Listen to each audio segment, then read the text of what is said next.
propos de mon collègue Jacques Breillat. Et il est à constater que le réchauffement climatique va favoriser l'apparition de ce que nous appelons les 3,30, c'est-à-dire plus de 30 degrés de température, moins de 30% d'hygrométrie et plus de 30 km/h de vent. Et je voudrais tirer un signal d'alarme pour un territoire que je connais bien et qui est spécifique en Gironde. Ce territoire, il fait 25 km de long. C'est un entonnoir qui fait 7 km à la base et 1 km au sommet. Et qui, malheureusement, est dans l'axe des vents dominants dans les conditions anticycloniques que nous connaissons lors des canicules. Ce territoire accueille entre 80 et 100 000 habitants l'été. Ce territoire est desservi par une route, un seul accès, qui dessert 11 villages.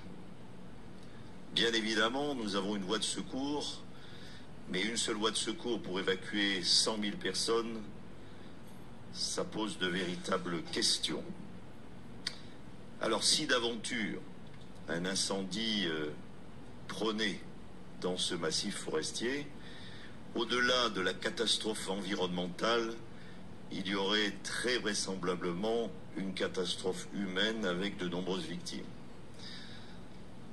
Alors certes, mes chers collègues, nous ne voulons pas remettre en cause notre façon de vivre.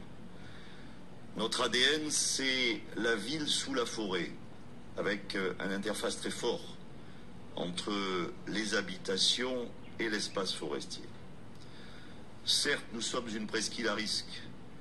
Risque d'incendie de forêt, c'est le risque majeur, mais aussi risque de submersion marine, d'avancée dunaire, d'érosion, de phénomènes tempétueux. Mais je ne vous cache pas que c'est le risque d'incendie de forêt qui m'empêche de dormir. Alors certes, nous avons déjà travaillé ces obligations légales de débroussaillement. Nous avons beaucoup travaillé là-dessus, avec le SDIS, avec l'ONF, avec la DFCI. Bien évidemment, nous les avons oubliés avec les forces de police et de gendarmerie, qu'il ne faut pas oublier dans ce débat. Et nous voulons être force de proposition. Au niveau communal, intercommunal, et Madame la Préfète nous l'a rappelé, l'échelon intercommunal est un échelon important, à l'échelon départemental et même à l'échelon national. Alors je voudrais être force de proposition pour ce que j'appelle le PASE, P-A-S-E, prévention, alerter, secourir et malheureusement évacuer. Et nous, la problématique, c'est l'évacuation terrestre, mais également l'évacuation maritime. Car si le feu se passe dans de mauvaises conditions, il faudra l'envisager. Je crois qu'il y a un travail à faire. J'espère que les services de l'État nous proposeront de faire une manœuvre ou une manip, comme vous voulez, de façon à pouvoir reconnaître et identifier nos faiblesses. Et bien évidemment, je souscris aux propos de Jacques Breillat et nous voulons être partenaires dans les commissions qui vont traiter de ce sujet. Je vous remercie.